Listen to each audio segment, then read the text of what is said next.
Hi, and welcome to this special archive edition of the Computer Chronicles. I'm Stewart Cheifet. Several years ago, we did a special two-part series entitled Computers and the Pentagon, taking a look at the use of technology by the military. At that time, of course, the potential enemy was Russia and the Soviet Union. Times have changed now as we face a more amorphous enemy in what is being called the First War of the 21st century. Now, much of the technology being used today was developed in the mid to late 1980s, so what you are going to see is very relevant to what is going on right now in 2001. We're going to begin by taking you on board the USS Valley Forge off the coast of California to show you Aegis, an automated battle system being used by the Navy. Then we'll go to Rome Air Force Base in New York to show you how pilots are using computers to train for bombing missions. Then over to Lawrence Livermore Labs here in California for an update on SDI, the Strategic Defense Initiative. And finally, the real robot wars, the development of military robots at Carnegie Mellon University in Pittsburgh. Computers in the Pentagon, Part 2, coming up next on the Computer Chronicles.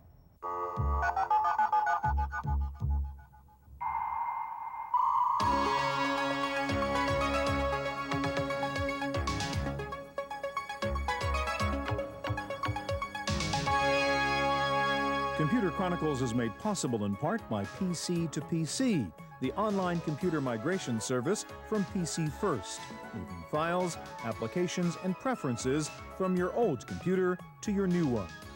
Additional support is provided by Upside Events, presenting the Digital Lifestyle Revolution Conference, where people and technology intersect.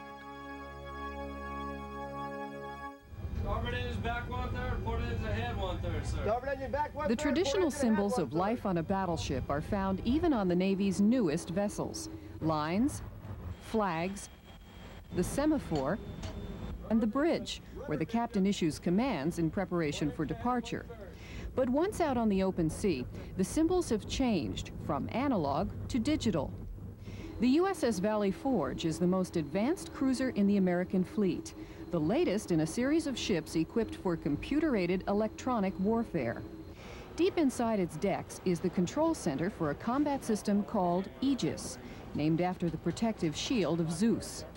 Technically, Aegis is the Mark VII weapon system that's built around a spy radar, computer-controlled multifunction phased array radar that gives us the ability to track targets, detect and track targets automatically with fire control accuracy.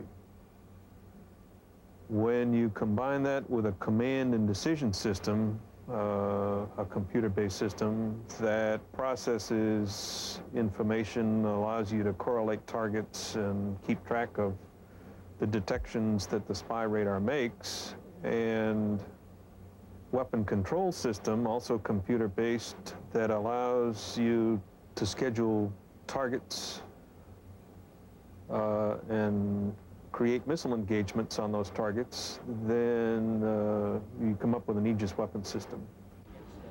Aegis was developed in response to a perceived increase in Soviet sea power and to counteract the deadly efficiency of air-launched anti-ship missiles, a threat made evident by the destruction of a British destroyer during the Falkland Islands War. Aegis surrounds the Valley Forge with a protective sphere that detects, tracks, and automatically responds to any hostility up to 200 miles away.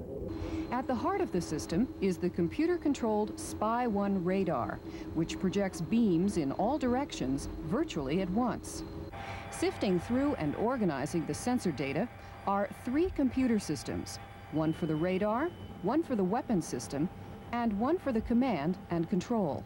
The system is totally automated. In the event that one of the 4 computers in a particular bay has something go wrong with it, the system will automatically reconfigure to cut that out and still retain the tactical guidance that we need.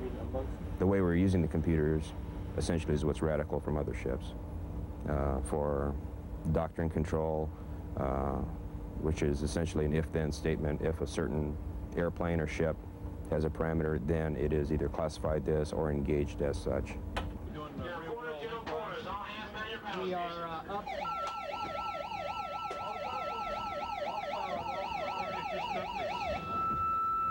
While the Valley Forge is not the first or the only Navy ship with electronic defenses, it marks a new degree of reliance on computer assistance. In the heavily armored Command and Control Center, sensors can identify targets as friend or foe and will track the location, direction, and speed of up to 200 separate targets. The command and decision system feeds the data to a weapons control loop, which assigns priority to the hostile targets, picks appropriate weapons, and computes trial intercepts and the time to fire.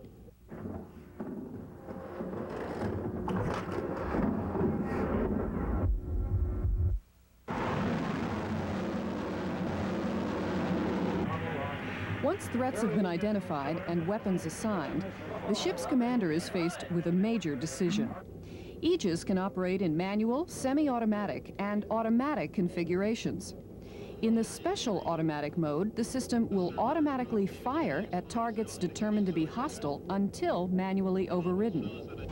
The ability to carry out totally automated warfare is an option that the ship's commander regards with extreme caution.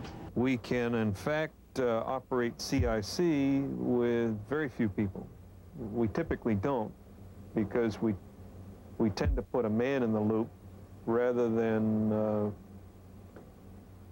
leave the ones and zeros to their own devices. The cost of an Aegis destroyer? Almost $1 billion per ship. On the other hand, the Navy estimates that even with its smaller crew, one Aegis cruiser can replace 3 or 4 conventional ships.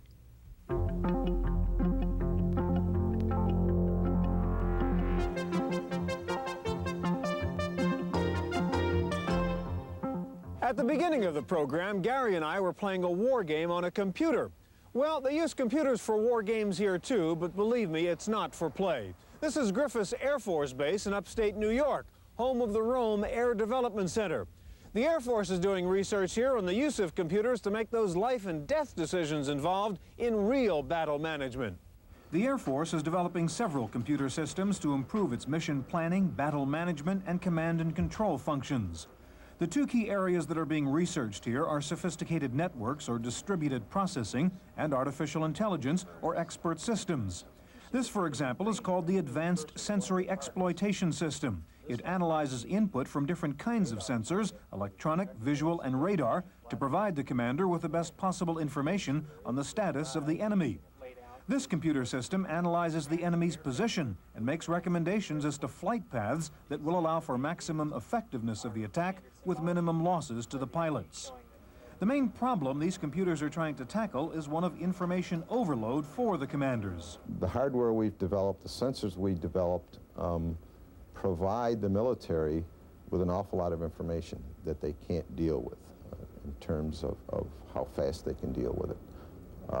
So what we're trying to do is put some what are generally perceived as human intelligence capabilities, things like learning, problem solving, into the computer so that the computer can do some of that data fusion, if you will, make some sense of the information that's given.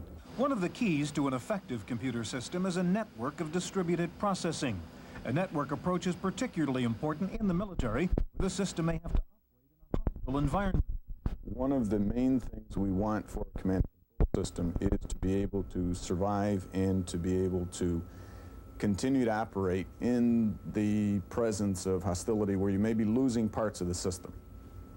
One of the potentials we see for distributed systems is that if I lose nodes, other nodes which remain can pick up the function that was being performed by the node that I lost. Okay? What that means is I have to be able to move both the processes and the data among the various nodes, and that's what we call migration of processes, migration of data, and reconnect the users that are left to the remaining nodes themselves. Besides networking, the other main thrust of research here is in the area of artificial intelligence, the use of knowledge-based systems to make the task of mission planning.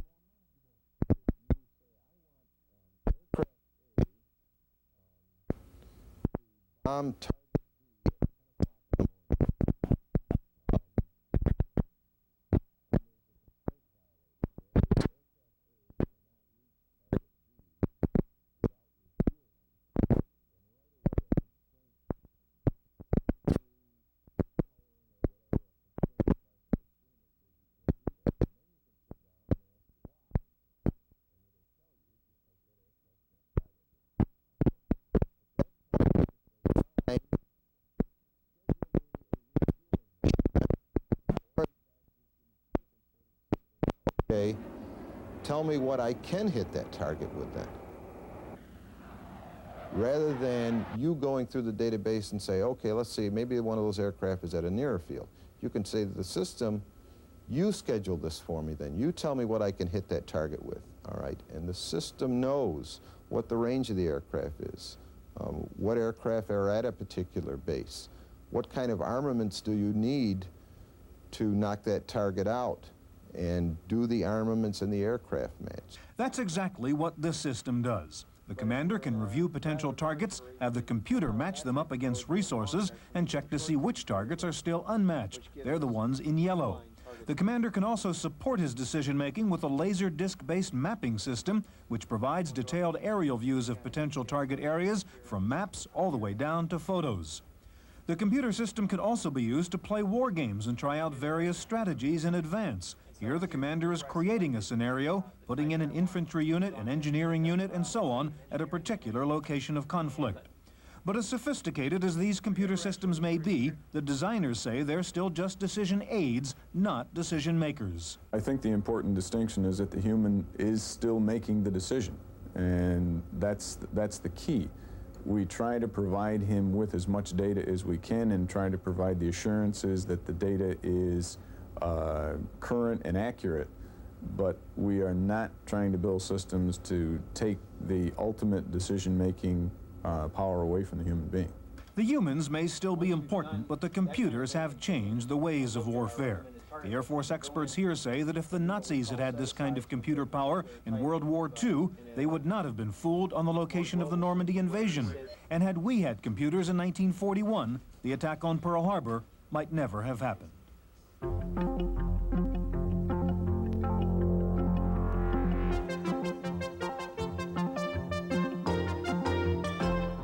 With the enemy now terrorists rather than Russians, the Strategic Defense Initiative, SDI, or now called the Ballistic Missile Defense Project, seems less relevant, unless, of course, terrorists start using nuclear missiles. Actually, the work on SDI began some 20 years ago as computer programmers took on the immense challenge of writing software that could get a bullet to hit a bullet. We're going to take you to the place where much of the SDI research is going on, Lawrence Livermore Labs here in California. The reporter is Wendy Woods. The Strategic Defense Initiative, also called SDI or Star Wars by some, is a massive undertaking in any terms and especially ambitious in its computer-related requirements. There are two classes of requirements that we think about. First are the functionality types of requirements, requirements associated with detecting and tracking weapons, ballistic missiles, re-entry vehicles. The functionality of forming the tracks and prioritizing targets so that target lists can be turned over to weapons so that re-entry vehicles can be attacked and destroyed before they re-enter the atmosphere. Now, those are the functionality types of issues. Then there are some non-functional or desirable attributes that we would like the system and therefore the software to exhibit. And these attributes are, we would like for the system to be able to gracefully evolve with advancing technology and with changing requirements for the system. The key to successful deployment of SDI may depend on software with the ability to contain faults and to reconfigure the system around any failure. SDI's enormous computational demands call for exceptional hardware as well. With the advent of multiprocessor architectures, that there's an opportunity to implement the functionality as well as the non-functional attributes of robustness and fault tolerance in multiprocessor architectures that we need to take advantage of. One of the things that we talk a lot about is trying to modularize the software and drive these modules to as low a level of simplicity as we can, and then to distribute the modules through the processor architectures. Critics of SDI express concern that the system's software needs, perhaps 40 million lines of code, are so vast and so complex that the system could never be totally reliable. It's very, very difficult and probably impossible to develop what we would consider to be reliable software And there are a number of reasons for that. The software would be enormously complex. It would be the most complex software package ever written, for one thing.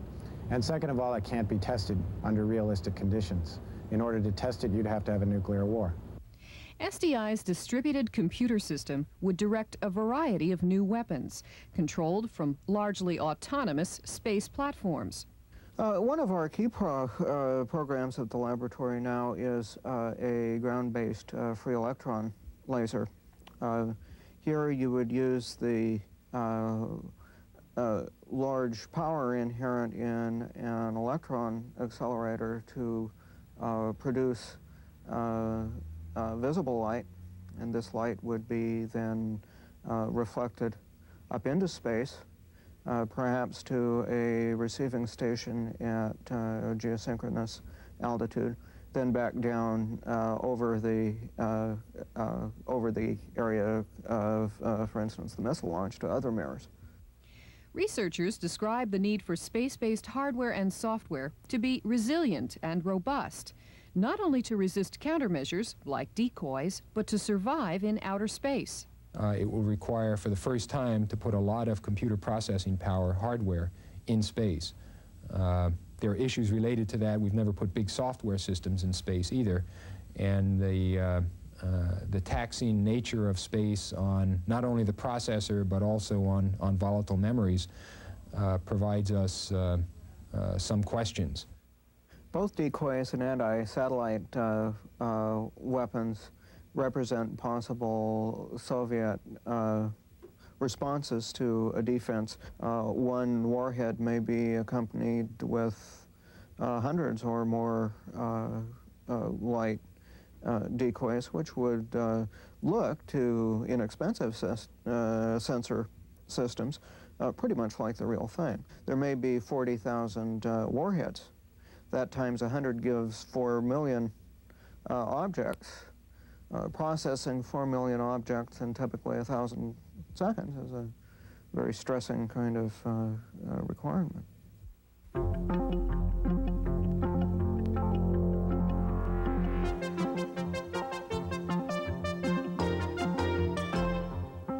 It's somewhat discomforting to think that a future war could be in the hands of two opposing computers. But when you think about it, war has always been a battle of technology. Absolutely, it has always been like that for centuries. If you had guns and I didn't have guns, I'm done for. If you had cannons and I didn't, there was no way I could fight with you. It goes back as far back as you want. And if I had sophisticated missiles and you didn't have them, as in the Middle East War, in '73 or whenever, there's no competition. And so nobody is going to be foolish enough to say, if you have a weapon that is of demonstrated superiority, then I'm going to come and sacrifice lives. So if a robot fights a robot, and one of them has a clear superiority, then people will say, that's a winner. One of the concerns about sophisticated computers in the military is the delegation of decision-making to computers. And indeed, it is possible that in the short time frames of ballistic missiles, a computer might have to make its own decision to take defensive action. A massive launch that corresponds to all of the images of an attack could be dealt with certain precautions associated with multiple phenomenology, measuring the nature of the threat and so forth, and allowing the system to engage the threat, seems to be the kind of philosophy that we would probably adopt, especially in a situation where the system itself was under attack.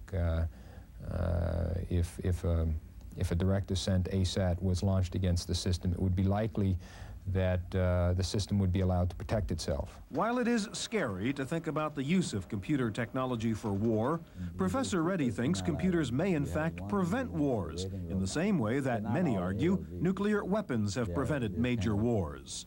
War is bad for people anyway, and so why not have robots fight robots and get people out of wars, and those people that have better robots will be declared winner. Some such scenario could in fact happen in the 21st century, Because once one has a superior technology, which is clearly demonstrable, then everybody realizes that there's no way one can in fact overcome that advantage, and automatically people will in fact back down from wars. While the debate goes on about high-tech warfare and computerized defense systems in space, Lieutenant Colonel Audley says the debate over sophisticated computers in the military is really no different than the debate 70 years ago over airplanes in the military. When airplanes came about, we didn't know exactly how they were going to fit into the military arena, and we started using them as observation platforms, and then we found that we could shoot at one another from them and drop bombs from them, and they radically changed the nature of warfare. They made battleships virtually obsolete. SDI is another arena where we see incredible advances in technology, and in this case perhaps being directed to make another weapons system obsolete, in this case the ICBM. Much of the defense-oriented computer research in this country is funded by DARPA, the Defense Advanced Research Projects Agency. Some critics say that puts an inappropriate military bent on basic research, but Professor Reddy doesn't share that criticism of DARPA. They were responsible, for example, for the invention of time sharing. They were responsible for the invention of support of artificial intelligence research for a long time, much of the robotics research. They were responsible for the computer networking research, the ARPANET, which is now permitting all kinds of communications and electronic mail. So many breakthroughs that came in this field over the last 30 years have come from universities through support, unrestricted, unclassified research support from DARPA.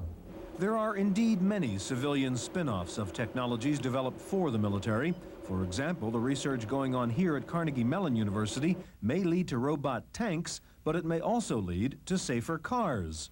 The military environment is a microcosm of our general industrial environment and general environment. For example, in the technology that we're looking at, we are hoping will be primarily used in civilian sector for cars that will drive themselves, so that if I'm drunk or fall asleep at the car or not paying attention, I would not be into a fatal accident. And currently the single largest source of deaths in this country, more than 500,000 a year, is because of automobile accidents. We believe this technology can in fact eliminate 90% of those kinds of deaths. The consensus of opinion seems to be that whether our computer research ends up in military or civilian applications, there is little doubt about the importance of the task at hand. The most important technologies for the future are very clear. Computers, communications, artificial intelligence, robotics, materials technologies that will help in all of these things. And semiconductor technologies, which are electronics, which are integral to all of these things. Fiber optics, again, for communications. Satellite technologies. Essentially all the ones where we currently have significant superiority over all other nations. And it's a question of whether how long we will maintain the superiority.